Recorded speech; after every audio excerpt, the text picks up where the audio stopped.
স্বাধীনতার লড়াই মানে কি গান বাজনা, পতাকা আর ফুল? না বন্ধু, স্বাধীনতার ইতিহাস মানে একজন আলেমের চোখে স্বপ্ন, হাতে কলম আর বুকে আগুন জ্বালানো এক জীবন। 1857 সালে যখন সারা ভারত জ্বলছিল বিদ্রোহে, তখন এক আলেম চুপচাপ গড়ে তুলেছিলেন এমন এক প্রতিষ্ঠান যেখান থেকে গর্জে উঠবে শত শত বীর সন্তান। তিনি তরবারি চালাননি, তবুও তিনি ছিলেন একজন বিপ্লবের জন্মদাতা। তিনি ছিলেন মাওলানা মোহাম্মদ কাসেম নানুতুবি রহমাতুল্লাহ, যার ছায়ায় গড়ে উঠেছিল ভারতের স্বাধীনতার আদর্শ কাঠামো। আজ 15ই আগস্টে সেই মহান আলেমের গল্প বলতেই হবে, নইলে স্বাধীনতা মানেই ভুল বুঝবে আগামী প্রজন্ম।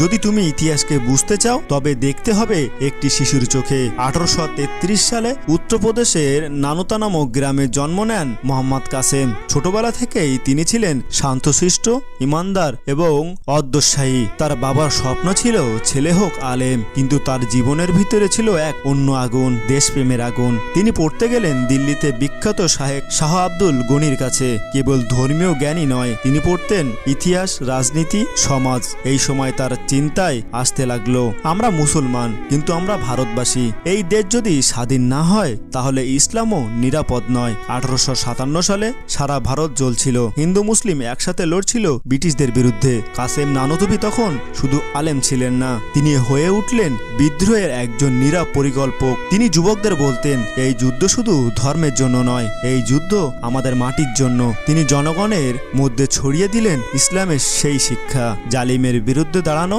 ফরজ। যখন বুঝলেন শুধু তরবারি দিয়ে কিছু হবে না, তখন তৈরি করলেন দারুল দেওবন্দ। এটা ছিল না শুধু একটি মাদ্রাসা, এটা ছিল ব্রিটিশ বিরোধী একটি বুদ্ধিভিত্তিক বিপ্লবের কারখানা, যেখান থেকে একের পর এক আলেম, বিপ্লবী এবং চিন্তাবিদ বেরিয়ে এলেন, যারা বলেছিলেন এই দেশ আমাদের, ব্রিটিশদের নয়। কাসেম নানুতুবি বলতেন, ইসলাম তোমাকে নামাজ শেখায় ঠিকই, কিন্তু ইসলাম শেখায় অন্যায়ের বিরুদ্ধে দাঁড়াতে। তিনি কখনো রাজনীতি থেকে পালিয়ে যায়নি। তিনি বলতেন, একজন মুসলমানের দিন তখনই পূর্ণ হয় যখন সে তার মাটির জন্য লড়ে, তার জাতির জন্য কাঁদে। তিনি বলতেন, দেশ বাঁচাতে হলে সাধারণ মানুষকে সচেতন করতে হবে। তাই তিনি এমন এক শিক্ষা ব্যবস্থা গড়ে তুললেন যেটা বাংলার মতো সাধারণ জনগণের মধ্যে ছড়িয়ে পড়ল। বাংলার গ্রামে গ্রামে দেওবন্দি চিন্তাধারা ছড়িয়ে পড়ে, যেখানে বলা হতো ইসলাম মানে শান্তি, কিন্তু জুলুমের বিরুদ্ধে রুখে দাঁড়ানোই ঈমান। মৃত্যুর আগে তার চোখ ছিল অশ্রুসিক্ত।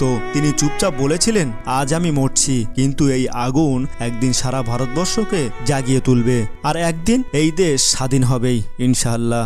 আজ আমরা স্বাধীন। 15ই আগস্ট আমরা পতাকা উড়াই, গান গাই, কেক কাটি, কিন্তু জানো কি, এই পতাকার রঙে মিশে আছে মাওলানা কাসেম নানুতুবির রক্ত, দুঃখ আর স্বপ্ন।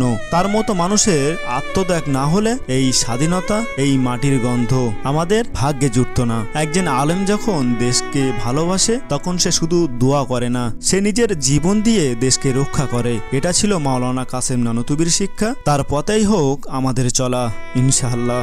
কলম ছিল তার তরবারি, শিক্ষা ছিল তার বুলেট। তিনি গুলি চালাননি, তবুও তিনি এক বিপ্লবের জনক। কাসেম নানুতুবির নাম ইতিহাসে এক অমর ইমাম।